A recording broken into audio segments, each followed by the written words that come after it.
Hoop Heads podcast is brought to you by Head Start Basketball. One life-changing thing that I've incorporated into my daily activity as I share with the group is what I call the 10-minute miracle. I often say we're a slave to the first thing we do in the morning. And unfortunately, in many cases, the first thing that we deal with may be something that's a subconscious response, meaning it's our phone. We have our phone laying right by our head, close to our bed, within arm's reach. So probably throughout the night, we've been looking and glancing, so we're impacting our sleep, which is another discussion within itself. But secondly, before we can start our day, we've already programmed ourselves with information that we may not necessarily have wanted. So we have to deal with all these other things, from the emails that came over, from what we may have seen on the news, some personal things that may be happening, as opposed to what I do, and I've been doing for several years now, is I sleep with my phone in my office. It's away from me. My wife and daughter are safe because they're within the earshot of me. But I make sure I download what I want first into my life in the morning. For those first 4 minutes being writing down what I'm grateful for. The next 4 minutes writing down attributions, things I want to happen as if they're happening already, and using the remaining 2 minutes to meditate. So what I do every day for the first 10 minutes, I cleanse. And I allow myself to download the information that is beneficial to me and my goals. So I get a constant download of the personal and professional goals that I want to achieve. Lyndsay Huddleston is the founder of Sports Psychology Solutions. He holds a bachelor's degree in political science and a master's degree in psychology with specialization in sports psychology. Lyndsay is a member of the Association for Applied Sports Psychology. Mr. Huddleston has been an athlete and coach at his alma mater, Detroit Henry Ford High School. Currently, he travels the state of Michigan in the United States, presenting to athletes and non-athletes about mental toughness and social media etiquette. He is also a USA Basketball Youth Development Academy national speaker. Lyndsay has been an author, educator, political appointee of Governor Jennifer Granholm, as well as a corporate and educational lobbyist. Lyndsay currently resides in Lansing, Michigan with his wife and daughter. I had the opportunity to hear Lyndsay speak at the recent USA Basketball Coaches Academy here in Cleveland, and I believe his message is one that coaches, parents, and players can implement to become more mindful and improve their mental toughness while gaining more control over their life. Get ready to learn from this episode with Sports Psychology Solutions, Lyndsay Huddleston. Hello and welcome to the Hoop Heads podcast. It's Mike Lindsay here with my co-host Jason Sunkel, and today we have a very special guest on the podcast, Lyndsay Huddleston from Sports Psych Solutions in Detroit, Michigan. I was lucky enough to meet Lyndsay at the USA Basketball Coaches Academy in Cleveland that happened a couple weeks ago.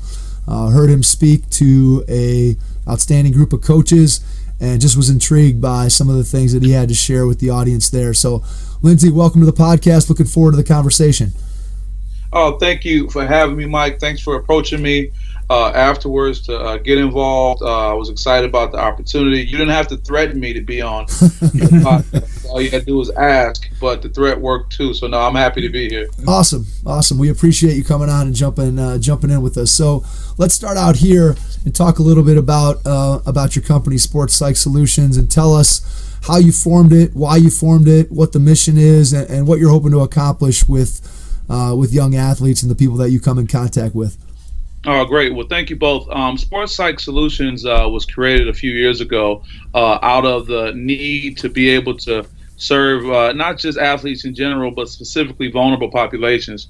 After having a career in politics, education, as well as corporate America, I quickly learned about what are sustainable business models. And the challenge you have in sports psychology is, one, overcoming the stigma of some people responding to any type of mental toughness discussion, and two, making a viable business plan. So my thought was the people who really need me can't afford me, and that's just me speaking from a fair market value standpoint. So I created a nonprofit because I had a strong nonprofit background to be able to allow me to be able to address as many young athletes and coaches as possible with a business model that's sustainable. Because if it's not the actual athlete himself who can afford my fees, there's another trade-off, if you will, through grants and other type of resources that allow me to kind of go out there and make sure that my wife doesn't bust me upside the head for just giving time away.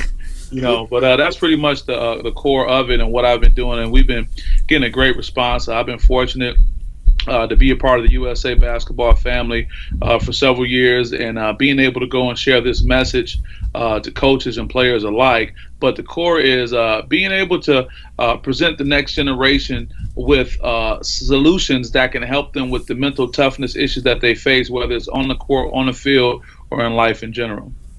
So talk to us a little bit about how, I know you told the story there at USA Basketball, how you got involved with USA Basketball and how that brought you into the opportunities that you've had to go out and speak and be a part of those coaches' academies. Sure. I appreciate that. It definitely was a personal moment that brought me there. Like you guys can probably agree, going back to our childhood, that USA Basketball Shield has probably been one of the most prominent images in our life, whether it's the NBA logo with Jerry West or the NFL shield. USA Basketball always represented the best and the elite, if you will. And it was through some soul searching I was experiencing a few years ago when I just really closed my eyes and I said, what is it that I really want? And along with peace on earth came that USA Basketball shield. And I had to recognize that as a sign. And as a side note, I say that to the viewers who are listening. You have to be able to recognize signs in your life. Sometimes when we look for opportunities, it's not really the sky opening up and, a message on a blimp, but it just could be a visual. And that USA Basketball shield said something to me and spoke to my heart. So right then, with that great researcher we have in our pocket called Google, I just Googled USA Basketball, and up popped the first annual USA Basketball Coaches Academy, which you partook in Cleveland, but this was the first one a few years ago in Las Vegas. So now I'm adding things up, as I told you guys when I spoke with the group. USA Basketball, Las Vegas, you can't lose, right? So I jumped on the plane, and the interesting thing about that is I had to make a decision because at the time, unbeknownst to me, I was about to transition from my corporate lobbying role, and I was faced with the dilemma of deciding which day I wanted to submit to my team that we can meet in a neutral place. In this case, it was going to be Atlanta, Georgia. So I had to have enough gumption to say, you know what, I got to make this trip that weekend. Let me just step out on a limb and give a date that connects with what I'm trying to do. And the only reason I bring that up, Mike and Jason, is because many times we have opportunities, but we're scared to take that next step. So I started that process, and I flew into Atlanta on a Wednesday, and by Friday I was flying to Las Vegas to start this opportunity. And what your viewers and listeners can't see is the image that I shared with you in Cleveland, which was a cool picture of me sitting in the audience, just like you were, Mike, paying attention, listening to a great presentation. And shortly thereafter, I was part of the USA Basketball family. I think the team at USA Basketball Youth like to tell that story, but it's a real story. But I was going through that metamorphosis. I knew I didn't want to coach anymore, and I was interested in sports psychology, but I was happy to be in a place of like-minded people, all energized, all committed to bettering themselves and bettering the young people around them. And that just started the process. And good old Coach Don Showalter, who's great person to many, mentor to many others as well. I sent him the video of me speaking in Detroit at an event, and I was talking about things like flow and optimal performance, and he said, hey, we want to get you booked.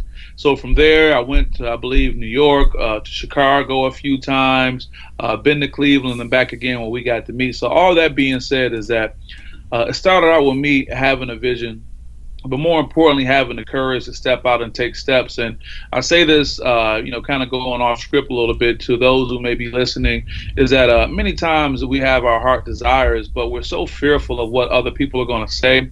And you have to think about it. The bigger the dream, the crazier the dream, the more people are going to disagree with you trying to attempt it. The more people are going to try to give you an explanation of why that doesn't work. And many times it's only them showing their fear as opposed to saying why you really can't do it. So to say all that in a nutshell, I had a vision and I took an opportunity and I invested in myself, because the other part of it is these opportunities are not free. As we guys talked offline, we all are parents and have families, and this causes us to redirect resources from our household. But I think it's really important that you look at investing in yourself and betting on yourself, even if it's for exploration to see the next thing. And I'm so glad I did that, because not only has that given me a great chance to work with USA Basketball, it helps me connect with great guys like you, hoop heads, Mike and Jason, and gets me on the show to share a positive message that I hope can impact others. Yeah, I think that's a great way of looking at it. What I hear you saying is the fact that you're self-aware of what you were kind of doing as you were stepping into that particular opportunity. And I know a lot of times that when people have those situations, they're faced with those dilemmas of do I take this big step? Do I take this quote unquote risk? And a lot of people kind of talk themselves out of it because they're really not aware of what they're trying to get out of it. And I think that's a credit to you that you were able to see and have that vision going forward of what you wanted to do. And now, again, I know you're a guy from just the short time that we've known each other that likes to make an impact with people. And by connecting yourself to USA Basketball, you've obviously been able to reach probably a wider audience than you may have been able to do without that platform. So I think that's tremendous. Let's talk a little bit about the mental toughness aspect of what you do. And I know you this summer you had a tour through Michigan where you talked about mental toughness and you talked about social media etiquette. And so give us a little bit of your thoughts on mental toughness. First of all, maybe your definition of what it is, and then how kids maybe can improve and how we can look to improve our mental toughness. Very good. No, I appreciate that. And that's an excellent question about my definition of mental toughness. As much as I talk about it, you probably can come up with so many definitions, but the one thing that comes to mind, the one thing that I think of is your ability to bounce back. That's your mental toughness. What happens a lot of times, particularly with some of the athletes that I work with, is that they haven't been able to develop enough mental stamina. Now, I'm not trying to introduce a new term as I define one, but I think if you look at it from a standpoint of stamina, how do you increase your stamina from 1 to 10? And a lot of us are in the lower levels and we want to increase that, but that comes with doing a lot of different things, like being able to stay uncomfortable. In many cases, when you look at youth sports, for example, if a team goes down, 3 touchdowns in football, 20 plus points in basketball, a lot of them just want to shut it down because they'll find more comfort in accepting the imminent loss. And I'll repeat that. They'll find more comfort in accepting the imminent loss as opposed to being uncomfortable and fighting for the win. I'll repeat that part again. They rather accept the oncoming loss as opposed to being uncomfortable and fighting for the win. And I think that clarifies mental toughness. Can you stand in the moment? Can you dare be in a level or in a situation where you're not necessarily comfortable, but you're willing to fight to get to a point where you can find success? Just to add on that a little bit too, yes, I had the Michigan tour. I went from the Detroit River in Detroit all the way to the Upper Peninsula, almost to the other side of UP Canada, and that was all sparked by a vision too. And along the way, I met young people from all backgrounds, from all different parts of the state. But there's a common theme that we have is that this generation, whether we call them the social media generation or whatever reference we make, because they can take a selfie 10 times to get the perfect picture, they don't have a lot of experience in being uncomfortable because there's always an opportunity to fix it instantly. I mean, guys, you remember we used to take pictures with a photo, take with a camera. Disposable camera. Yeah, we had to wait 10 days for the photos to come back, and I hope you didn't blink because you blew it, so compared to this generation, and as I told you guys, and I'm not knocking these guys, I'm just doing some observations, they're not used to having to be uncomfortable. So it's about putting them in situations that they can learn that, hey, by being uncomfortable, I can eventually get the result I want, as opposed to not pushing towards that. So I know you started with the question about what I defined as mental toughness, but I just can't help but to go a little deeper to talk about, this generation compared to maybe our generation, and there may just be different experiences that lead to the same outcome of mental toughness. So I hope that helps in clarifying that. I totally agree. I'm a teacher myself. I teach fourth graders, and you're saying about they're not able to accept the uncomfortability. It happens all the time in the classroom, and it happens. And I coach middle school basketball as well. It happens on the court. We've talked several times about how a simple thing like making the kids try to use their left hand in a left-handed layup, they automatically default back to the right hand because they feel so comfortable with it and they're not willing to put themselves out there and try it. I mean, that's a small example of I know what you're talking about, but I think it's a perfect kind of parallel to basketball and what you just spoke to on mental toughness. Jason, if I could just add on that, it's funny you say the word default, and I'm looking at my notes from earlier what we were talking. I wrote that word down, default, and I was told, and I'm a believer, that going back since prehistoric time, man has always defaulted to the negative. And we had to do that based on survival, Jason. If you believe that there were, dinosaurs walking the earth at one period, if you were the caveman, you had to look out for that big dinosaur that was coming to eat you. Then we fast forward to, the wild, wild west, and you would go out on the prairie, and you would go out 30 or 40 or 50 miles from the ranch trying to herd up the cattle, but you had to watch the sky because a tornado at that time can be devastating. So we always default to the negative. And I think what we have to look at today for this generation, even as us as adults, is that there's effort that needs to be made to switch from the negative default to a positive outlook.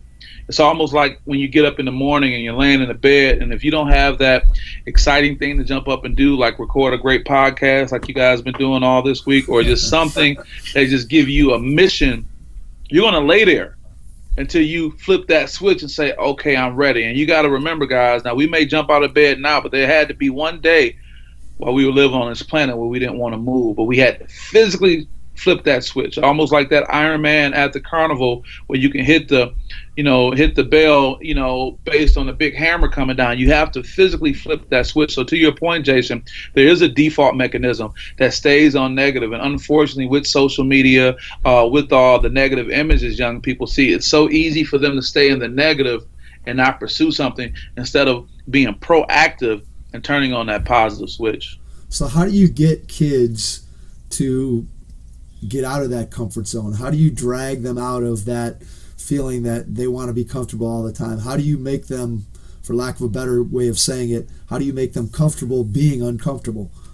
Very good. That's an excellent question, Mike. And we talked about this in Cleveland. One life-changing thing that I've incorporated into my daily activity, as I share with the group, is what I call the 10-minute miracle. I often say we're a slave to the first thing we do in the morning.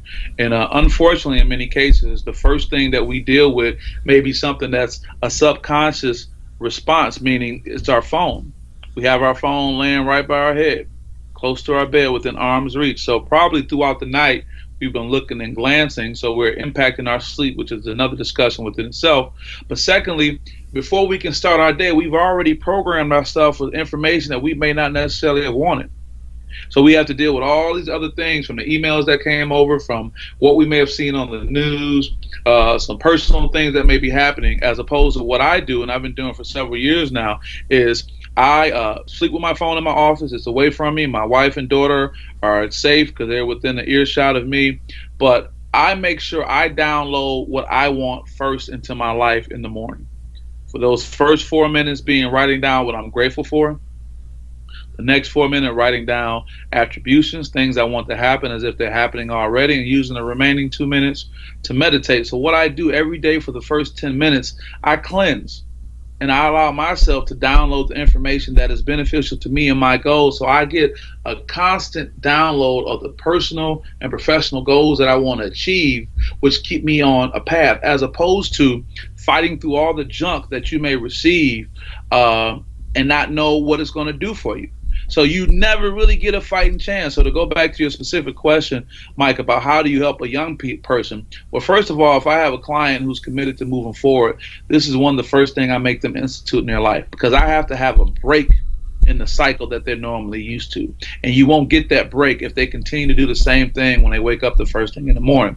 Now, in many cases, by the time an athlete has come to me or someone has brought them to me, they're ready to make a change because something is not happening right. So they're ready to make that commitment.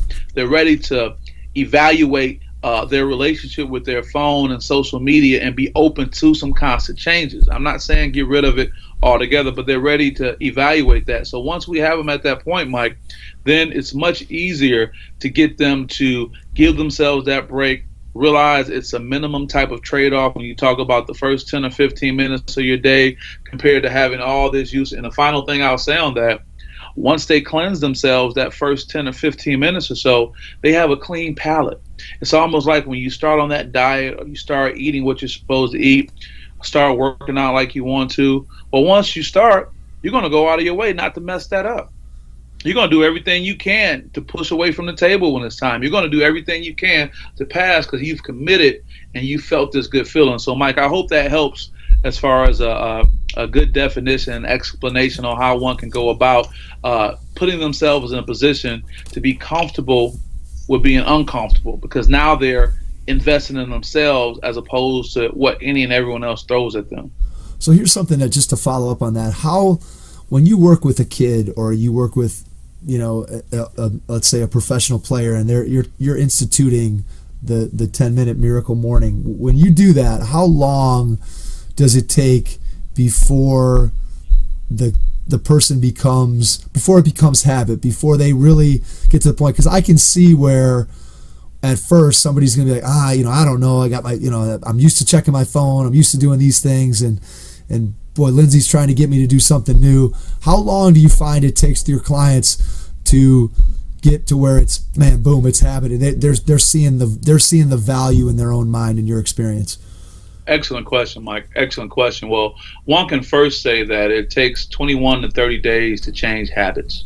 That's one thing. However, I read something a while ago and I thought it was spot on, and this really speaks to my growth in my profession and where I'm at, and you guys can probably relate to that when you talk about growth. There was a consultant who would help people, I believe, with breaking the habit of smoking cigarettes. So in his first consultation with them, he would ask, on a scale of 1 to 10, how bad do you want to stop? And if a person's response, Mike, was a 3 or 4, he'll say, call me back when you're at an 8 or 9. So my point being is, I'm in the business of helping people who want to help themselves. If you're at a point where I have to convince you to try this, we're not really in a good working space right now, because I don't believe I have to try to force you to do something to get better. You should be at a point that what you want to achieve is worth making some sacrifices. And what I find at this point, when I have athletes who are vying for D1 opportunities, when I have athletes like a young man who just texted me who's getting ready to go have a workout with a G League team, when I have athletes who are returning to have a great season, they realize much more is at stake, and they're willing to start off with any type of sacrifice. So that's an excellent question, and it really speaks to my evolution in this field, as opposed to me saying, hey, come one, come all, please listen to what I have to say, as opposed to saying, if you're not really willing to listen to what I have for you, then it's not going to work. I even speak of a young man who I was working with and had his full support from his family, and I suggested the 10-minute miracle. He looked at me with a straight face, Mike. He said, I'm just going to tell you right now, I'm not going to do that. I guess there's some appreciation for honesty, but the other part is, I said, well, I just want to tell you, man, if you're not willing to make this kind of sacrifice, getting up 10 minutes earlier and doing something like this, I don't know how you're going to move forward. And it's a sad commentary, but to your point, if the person is not really ready, if they're not at an 8 or a 9 as far as how bad they want to do it, then it devalues what I think I can do to help them, so I don't try. But fortunately, I'm at a point that people, this is a slow game. And what I mean, you got to play the long ball, I should say, when you're in sports psychology. And anyone who's in the field would definitely agree. Many of my colleagues I talk with on a regular basis, we all say the same thing. It may take you a few years to bring in a client. Meaning, if it's a parent, they've been watching you, they've been thinking about it, but in most cases, something happened, or something may have happened again. And now they're at the point that they keep seeing you out here making these great things on these great Hoophead podcasts and being known all throughout the region, and they're realizing that they're still doing the same thing that they need to be doing to move forward, I should say. They're still making the same mistakes. So that helps you kind of come together where you as a sports psychologist, your name is out there, you're doing great things, getting great reviews, and this person's saying we still can't get over that hump. So it has to be a totally engaged body, both the client and the sports psychologist, to really get the best result, if that helps you. That absolutely helps. I think you made an outstanding point that's applicable in not just the sports psychology realm, but we had sort of a similar discussion last night with Coach Greg White from Arkansas, talking about kids that work with different trainers or coaches, and they come in and they don't want to work, and they come in and coach said, well, why are you here then? I'm not gonna beg you to come and work out and try to get better. If you don't want to get better, then you're not the right client for me, because I want to work with people who want to get better. And I hear you saying the same thing. And I think that's, if nothing else, anybody out there who's listening can take that as a lesson, that if you're not willing to take steps and be open to suggestions that can help you, then you're going to have a hard time, as you said, moving forward in whatever it is that you're trying to do, whether it's trying to improve your mind or trying to improve your basketball skills or take it to any other area as well. If you're not willing to be open to somebody who's had experience, who has good ideas, who's willing to help you, then you're probably not going to move forward no matter what the suggestions are. You're right. And just to follow back up on that, and this is just for you guys as well, Jason and Mike, it's all about the level of value you have for yourself, your craft, and your brand. Now, when the idea of Hoop Heads came along and the podcast and all that, you probably would, get whoever was willing to say a word. But as you grow and you grow value, this is not arrogance. This is not anything like that. But when you grow a particular value and expectation for what you've created, you will say, well, you know what? Maybe it's not going to work. And I think it really takes you to get to a great place where you can say, regardless of the money, regardless of the accolades, if you're not buying in, as I tell coaches, you can peace out. And there's no love loss. It's a non-issue. But if you're not willing to meet me where I am for what I want to be able to provide to you and for what I believe in to be something that could be helpful, then this just may not be a good fit. And I think too many times we try to force it, or we devalue our own selves and our own brand by trying to get someone to understand. But you have to understand, you have to be at a point where feeling so good about your work, no matter what it is that you're doing, that the person isn't ready to buy in, you need to move on. Totally agree. I couldn't agree more with that particular statement. Mental toughness, let's jump back to that for a second and Sure. Talk about a player that you've worked with or a player that you've observed that you feel has tremendous mental toughness, and what are the characteristics of that particular player that you've observed that you feel make them mentally tough? It's a very good question. I'll talk about a player that we all know, Miles Bridges. And this is not speaking out of school. I think it was very obvious Miles had a lot of pressure on him when he returned for his second year at Michigan State basketball. And what we didn't talk about is that I spent some time in the Michigan State camp. And disclaimer, this is all pre-allegations and whatnot. But, from like August to like January. But anyway, Miles had a great amount of pressure on him, and I think people don't really realize that, and we were so quick to scrutinize and point fingers and put holes in his game. But how many times do you have a player that literally has their entire city on their back? I'm not just talking about the physical tattoo he had that said Flint on his back, but when everyone in your city is saying you have to do this for us. And true indeed, we have young people who go pro and they have, their community behind them. But this man has a city on his back that is now an international icon for strife and challenges. So I think he's a perfect example of someone who was very mentally tough but had to overcome a lot of challenges as it related to the pressure that was placed upon him. I mean, even the whole idea to return. How many kids do you hear return? And he was returning in a selfless manner. He was not returning to increase his draft stock. He was returning to be able to bring a championship to a team. So that talked about his commitment. And, and one thing Miles would do a lot and people didn't understand is that if he would smile, in many cases that smile was to help break the pressure. But that can be perceived of not being tough or being soft. But my point being is, in many cases with these elite athletes on every level, and we talked in Cleveland about, I've had general managers talk to me about how you can help their athletes without them thinking that they're jacked up. But again, back to someone like Miles, you don't know what these athletes are going through. Yeah, they may have a trainer, they may have a nutritionist, but do they have someone who can be an objective person and speak on their behalf and give them some challenging thoughts that can help them with their mental toughness? But I think he's a great example of someone who's very mentally tough. He's going to continue to do very well in the NBA, no matter what team he's for. But he was someone who came from a lot of issues and is going to continue to do well going forward. Fantastic. I think that's a great analogy with talking about him and just again all the things that we all know that have gone on in Flint, and the fact that he's been able to be supportive of the city and be sort of a shining light for the people there, to be proud of what he's been able to accomplish, and hopefully he's going to continue to do great things as he moves forward into the NBA. This coming season. So we'll have to all keep an eye on him and see how Miles ends up playing this year. Let's jump into your 12 rules of flow. Sure. And first, give us a little definition of what you mean by flow, because I know I'm familiar with the term, but not everybody out there may be familiar with what flow exactly means. And then just jump in and hit some of the highlights of those 12 rules. Sure. I don't know who your future sponsors may be, if it's Geico, and it's not Flow from the Geico commercials or anything like that. Flow refers to optimal performance, meaning placing yourself in a position that you can achieve the most.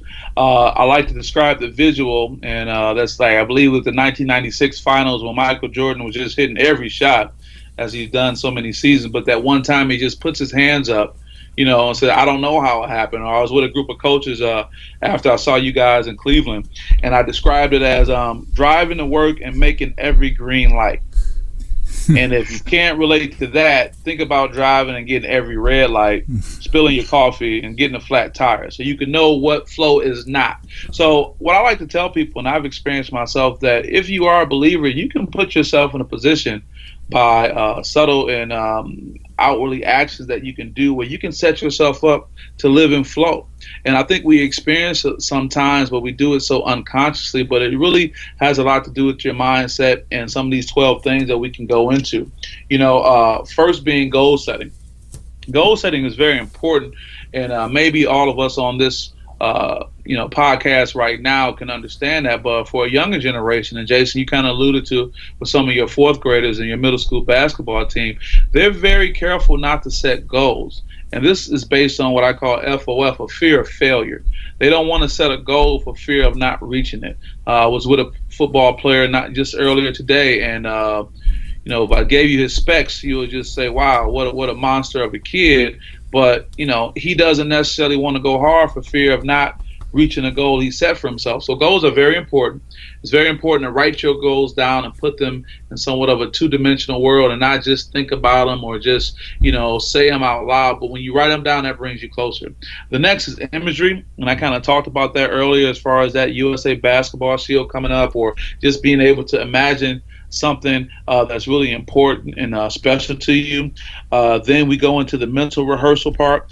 Can you actually mentally rehearse an experience? A lot of times we have undue anxiety because we worry about an outcome, but we don't realize that when it comes down to individuals at your job or individuals in your relationships, these personalities and their mannerisms so well that you can almost anticipate how they're going to act.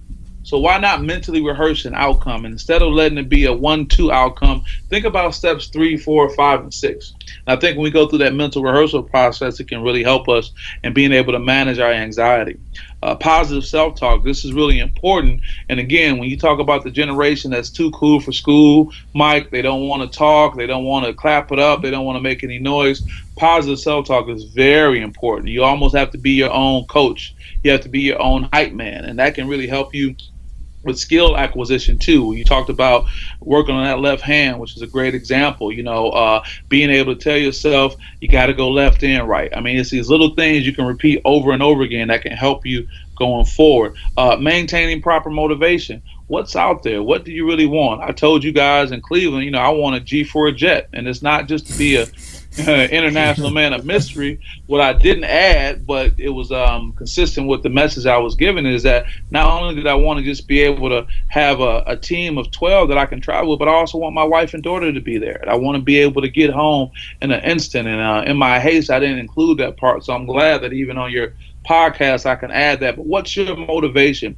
What huge big thing do you have out there that makes you want to push and keep going? So you got maintaining proper motivation, breathing relaxation techniques. As you can remember, Mike, we all took a couple breathing exercises, and we talked about going to Vegas. And it's not the Vegas I was talking about early on in the show, Las Vegas. And we're talking about the vagus nerve, which runs down and can connect to your abdomen when you take a deep breath. And when you activate this nerve with deep breathing, it releases a relaxation effect. So that's the real origin behind taking a deep breath. So we have that. We have concentration exercises. And again, I can't help but think about this generation of young people that based on the constant stimuli they get, not just from social media, but from actually the electronic device screens. And that's one thing we downplay. The actual screen itself, whether it's your laptop, whether it's your iPad or whatever device you have, that electronic screen gives you such a stimulation that in many cases you need about 3 hours to come down off of that. So how do we work on our concentration skills? We talked about exercises like counting backwards from 100, and I would always have some highly intelligent clients say, well, 100 is not enough. I say, well, count from 1,000, whatever works, right? Whatever works, add a few more zeros, right? Yeah. Then we talk about confidence, and that's really important. And in many cases, when I meet a new client or someone's advocating on their behalf, I can't tell you how many times the first thing they say is that, hey, we got to work on our confidence. And as you remember, Mike, I shared with you some research-based ideas that, confidence is the one thing, a few things you can actually fake it till you make it, meaning one's body and their presence, standing in a big type size presence, the Superman pose, if you will, can lead people to respond to you in a way that even if you're not confident at the time, you can build that up. And I think that's an interesting thing to look at. We also have forming positive health habits, and I'm really careful not to be judgmental when I say that we all have things we can work on. But I think if we look at it as, by me making these said sacrifices, it's going to be a healthy habit for me. That's a good thing. And getting quality sleep, that kind of speaks to the issues many of us may be having with these electronic devices, that when you have a dark room and that screen lights up in your face, it really can impact that REM sleep, that rapid eye movement sleep. And it also leads to not just sleep deprivation, but also sleep fragmentation, where we're jumping up every few hours to call ourselves being in the know by looking at our social media or looking at the news or looking at these alerts. There was a time, and I'm not judging, that I had the ESPN alerts because I couldn't miss what was going on, but I was jacking my sleep up. You want to be the first one to tell your buddy about the trade and everything, but sometimes get good sleep may be better. So again, Mike doesn't know anyone like that. Yeah, Coach Jason never sends me texts about what trades are happening or what Adrian Wojnarowski is reporting. He never sends me any of those. Never get those, Lindsay. Never get them. I started out by saying I'm being non-judgmental, and I included myself in there at one point. I'm talking to hoop heads. I know what's going on with that. But, and finally, striving under pressure is what we finished with when we were in Cleveland. And I really like to make an emphasis on language. There's not, don't be a potty mouth, but it's almost kind of like the same. It's really about what you say. How often do we say, oh, if I can just survive, if I can just get by, if I could just, as opposed to saying, I want to strive under pressure. Pressure is my opportunity to perform. I use the example of a championship basketball game, 2 free throws to win the championship. That's an enormous amount of pressure. That's pressure you will remember for your entire life. However, what is on the other side of the pressure, Mike and Jason? What's on the other side? A championship. So I talk to my athletes about reframing pressure. On the other side of the pressure is your purpose. And I think if you look at it like that and you put in the work, whether it's taking the free throws and doing your reps or whatever you're supposed to do to be great at your craft, you can strive under pressure and not necessarily just get by and survive. So those are the 12 rules of flow. I think if we're constantly mindful of those 12 items going forward, that can put us in a position of what we call automaticity, meaning you can just be on automatic. You can be just flowing. You can just be going. You can just be present in the moment and do the things you need to do. So those are the 12 things I emphasize, whether it's in a huge setting like the one we were at together with a number of coaches, or in bit by bit steps when I'm working with athletes on a smaller scale. I'm glad that I got to hear that, because obviously Mike had already heard all that. I really appreciate everything you just said, and I'm just curious a little bit about how your youth sports experience kind of helped shape the way that you do your job and the way that you came up with this 12 rules of flow. Like, how did that kind of inspire you to do what you do? You know, it's a very great question, and I must say I probably have not received that question yet, but it's ironic. I thought back to my childhood just the other day and the colorful coaches that I had, and I probably can give more life quotes from my coaches than I could sports quotes. And I had one baseball coach, I won't say his name, he wasn't a great coach at all, but he was a man's man. I mean, some of the things he would say still resonate with me today. But one thing I do remember consistently, that there was a different coaching style then than there is now. And any athletic director in America is going to be the one to tell you can't do the things then that need to be done now. So what happens is there's a challenge. And I like to say it's almost like you have to have that adapter for your TV to switch it over. You have to have something that can allow you to evolve and continue to get the same amount of power, but still be functionable for today's climate. So the challenge I had with growing up with those fire and brimstone type coaches who can talk about you, talk about your mama, and expect to get the best out of you, for whatever it's worth, for whatever reason, good, bad, or indifferent, our young people do not respond to that. And more importantly, society will not elevate those type of coaches to be in leadership roles. So with that being said, most of us who came up like that, I think we can still have that desire. We can still have that willpower, but we have to be able to articulate it in a way that this generation of athletes can get the best of it. Maybe it comes off not in our words, but by our work ethic. You know, maybe it comes off not in what we can physically do to a young person, but the example that we can set. But the challenge is going to be, Jason, for so many great coaches, is to be able to make that transition while also not having basically an identity crisis, because they've been known as Coach Brown, Coach Young, Coach Huddleston, and they've been a certain way for so long. But now in steps this athletic director who has to stand in the balance between a coach's program and parents and the media, and, you know, when we get to the collegiate level, potential lawsuits, and no AD in America is going to lose their job to promote a fire and brimstone, type of coach. So the challenge I put to all my coaches out there, young, old, old school, new school, is what new tools can you put in your toolbox that will allow you to still be effective and use all of your great years of experience to be able to reach this generation of athletes. So to answer your question, yeah, I had some tough, rootin' tootin' coaches, and we thought that was the norm, and at that point it was a norm.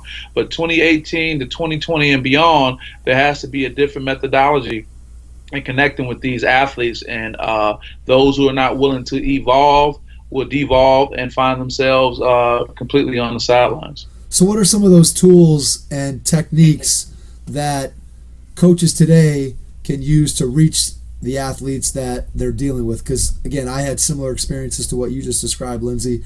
I had a variety of different coaches, some that put their arm around me, and others that didn't put their arm around me, to say it quite lightly. So when we talk about the athlete today, obviously the goal as a coach, the same way the goal 25, 30, 40 years ago as today, the goal is still to maximize our athletes' performance. So how do we, as coaches today, maximize the performance of our athletes so we can get the most out of them as a coach today? Well, Mike, first of all, after meeting you one time, I can tell you needed some tough coaches. I already know what that was about, So I know you had that, and I say that tongue in cheek. But, I can say a number of things, but the most difficult thing I would say they have to do first is self-reflection. They have to self-evaluate. And that's really tough, Mike, because when you talk about Coach insert name Brown, Coach Young, Coach Huddleston, whoever it may be, so much of their identity as a human being is wrapped into that title of being a coach. So now when we're talking about this person has to step back and reflect on their coaching style, which is a part of their personality, because they don't stop calling you coach when you leave the field. They call you coach at the grocery store, at the gas station. Heck, some people don't even know your name. All they know is coach. But that's a way to identify. So you have to really be able to self-evaluate and ask yourself, well, what things do I need to work on in order to transition into this new generation and new coaching area. And one suggestion you remember that I gave, maybe some coaches need somewhat of a hiatus. Maybe that head coach can look at becoming an assistant coach for some time to step back and get a different perspective. But the question I also pose is, are individuals' egos ready to take that hit? And before I get into any type of, techniques or anything like that, a person just really has to self-evaluate and ask, am I ready to make this change? Is this completely my identity? Unlike an athlete, there comes a time when the playing stops. So your athletic career as actually playing can be relatively short. But however, you can coach for a lifetime. My goodness. So first ask yourself, who am I? Is this coach title a complete part of my identity? And then secondly, can I make certain changes? Am I open to making certain changes? But that leads to a level of vulnerability. And it's really difficult. And I can't say that it's easy, but that's where it has to start. Self-evaluation. And then after you're able to self-evaluate, hopefully you can self-regulate on some of the things you need to work on. It may be your language.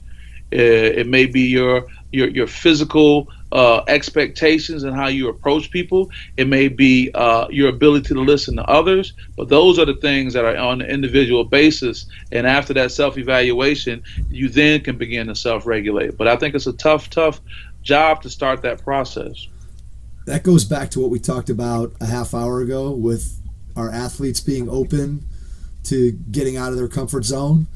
Coaches need to do the exact same thing. And I talked with Coach White when we were talking to him yesterday on the podcast about the fact that, when I was a younger coach, I had grown up with basketball and played Division I basketball and got out and was coaching a JV high school basketball team. And at that point, I kind of thought, hey, I know everything there is to know, and didn't necessarily go out and educate myself about different ways and different styles and different things that I could do as a coach that would have made me a lot better. And it wasn't until I was much older that I became more self-aware of the things that I was doing.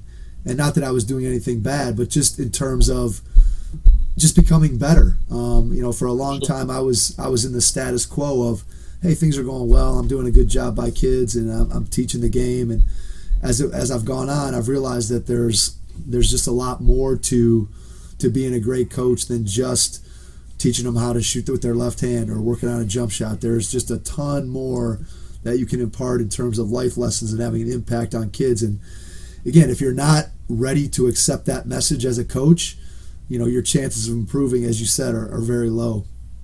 Sure. And just think about your situation, Mike. You're saying this as, relatively speaking, a volunteer coach.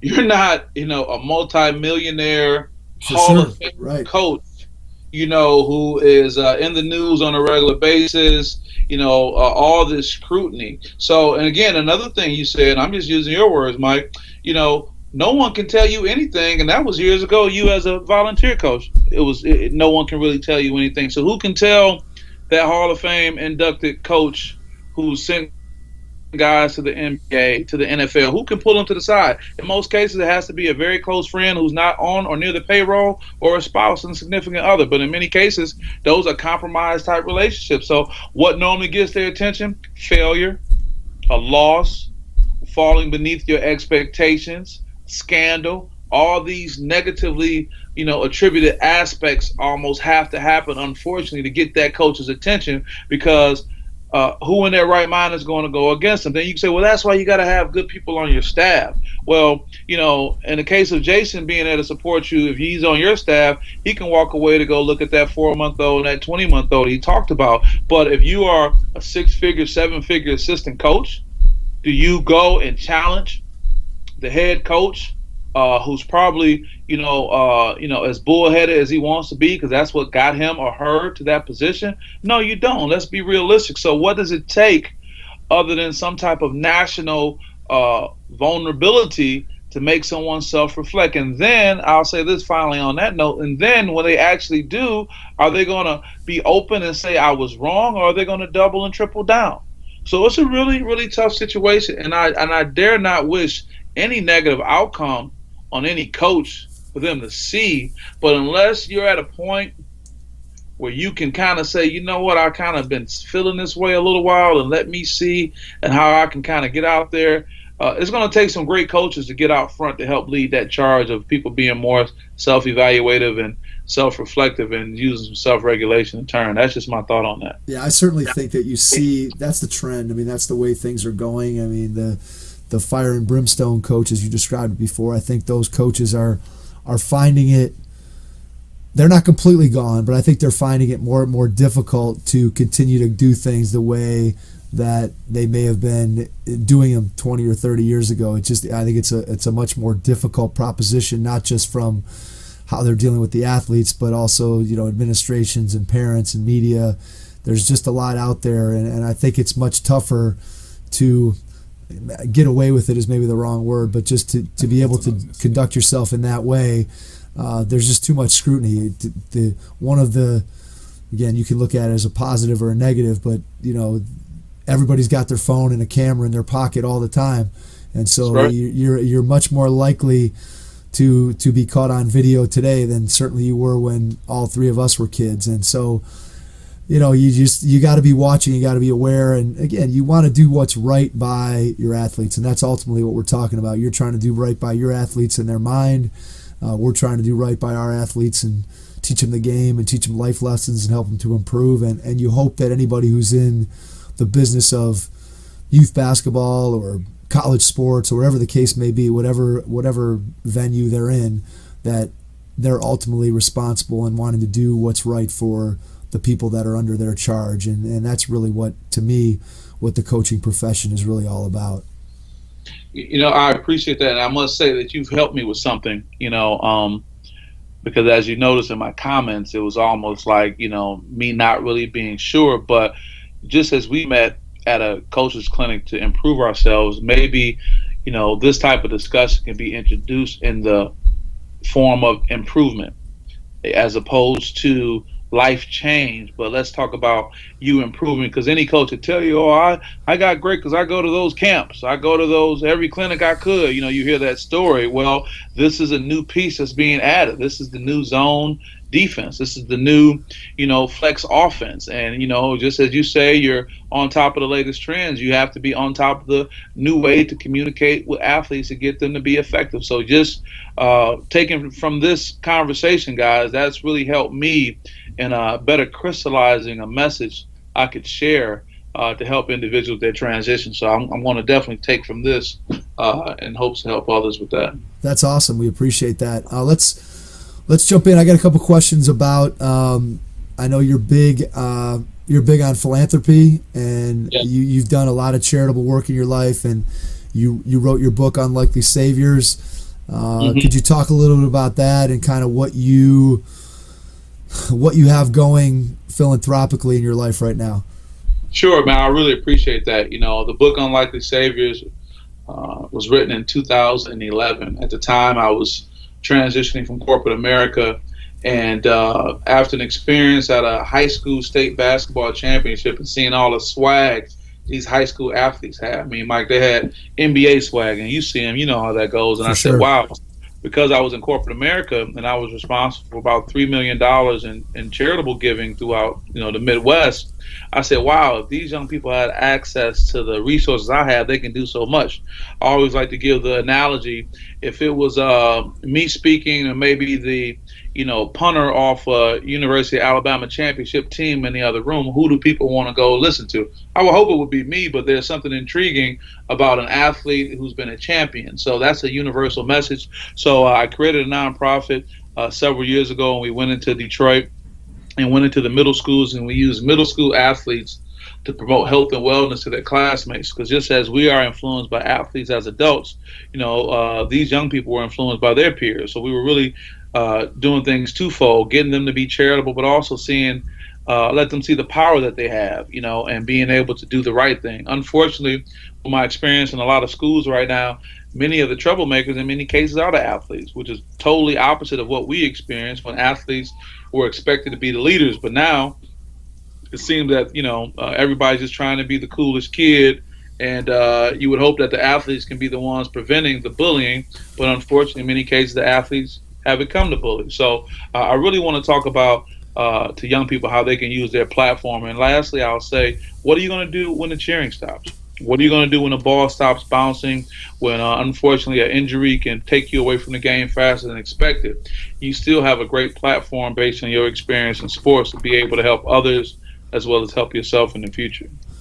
Yeah, I think imparting those life lessons is something that, again, if I go back to where I started the transition as a coach, I really think that I began to grow and I started looking at how can I have an impact on the kids that come to my camps and the kids that do training with us and the other activities that we do throughout the year. How can we have a greater impact? We started probably more with my wife than with myself, but she had an idea. She works with a group here in Ohio called Ohio Guidestone, and we started out sponsoring one family at Christmas time, buying gifts, and then the second year we expanded it to a few neighbors. And then the next year we had 22 families that we brought in. Wow. We brought in some sports teams from the local area, so teams would come in and contribute. And then last year we did 44 families, and now they've put it out to us this year that we're gonna try to double it again. So we're gonna try to get to, I think the goal is to get to 90 families this year that we're gonna bring people in. And so my point is that that's something that when I was 25 years old would not have even remotely been on my radar. But as I've grown and matured and looked at what I'm really trying to do with this basketball platform that I have to speak to what you said a minute ago, I really want to just use that platform to make a bigger impact. And I see you doing the same thing, and I hear that's what you're talking about. And I think being able to connect with like-minded people who are trying to do those same things in different pockets of the country and in different ways is something that means everything to me. And so I can appreciate all the things that you're sharing with us here on the podcast. So thank you. No, I'm glad, and congratulations on that stellar growth you've had from 22 to 44 to 90, and that's only going to continue to grow. So definitely keep me abreast of what you're doing with that, and if any way I can be of support to you, definitely will. I'm not just saying that because we're on the podcast, but I think you can understand I really mean that. Yeah, absolutely, without question. Lindsay, this has been great. What I'd like you to do before we get out of here is just share your contact information with people so they can get a hold of you. And certainly we're going to put everything in the show notes so that people who come on and listen to the podcast can get connected with you. So go ahead. I appreciate that. Lyndsay Huddleston with Sport Psychology Solutions. You can get me on Facebook at that. On Twitter, I'll probably fall up under H Solutions 1 or SPS Flow. My direct contact is area code 313-414-7378. Again, 313-414-7378. And finally, my website is www.sportpsychsolutions.org, or you can email me at lh@sportpsychsolutions.org, lh@sportpsychsolutions.org. But I appreciate you guys having me on. I know you're going to continue to do great things, so I'll keep an eye out on you, and definitely can be a resource for you in the future. Absolutely. We're very excited about the conversation that we just had. I think it has tremendous value for our audience and to all of our people out there that are listening. I would highly recommend, if you have a need for any of the things that Lindsay was talking about today, that you reach out to him. Again, he and I met very, very briefly after his speech at the Cleveland Basketball Academy, USA Basketball Coaches Academy, and he was gracious enough in that short 5-minute conversation to jump on with us, and I'm sure you can tell from the conversation that he's providing tremendous value to the kids and athletes that he comes into contact with. So, Lindsay, thanks again for jumping on with us. We truly appreciate it. And to everyone out there, thanks for listening, and we'll catch you on our next episode. Head Start Basketball's Player Development Academy offers Cleveland area players a unique opportunity to improve their basketball skills. Regardless of a player's age, skill level, or position, training with Head Start Basketball will elevate your game to the next level. Do you want to improve your ball handling, become a better shooter, or develop into a more skilled, confident player? Our Academy classes offer training that's designed to do just that. Our training sessions are innovative and will have you learning skills that are transferable to actual games. We have 4 different class skill levels for boys and girls, ages 4 and up. All Player Development Academy classes will be held at the Strongsville Recreation Center. For more information or to get registered, please visit www.headstartbasketball.com. Thanks for listening to the Hoop Heads podcast, brought to you by Head Start Basketball.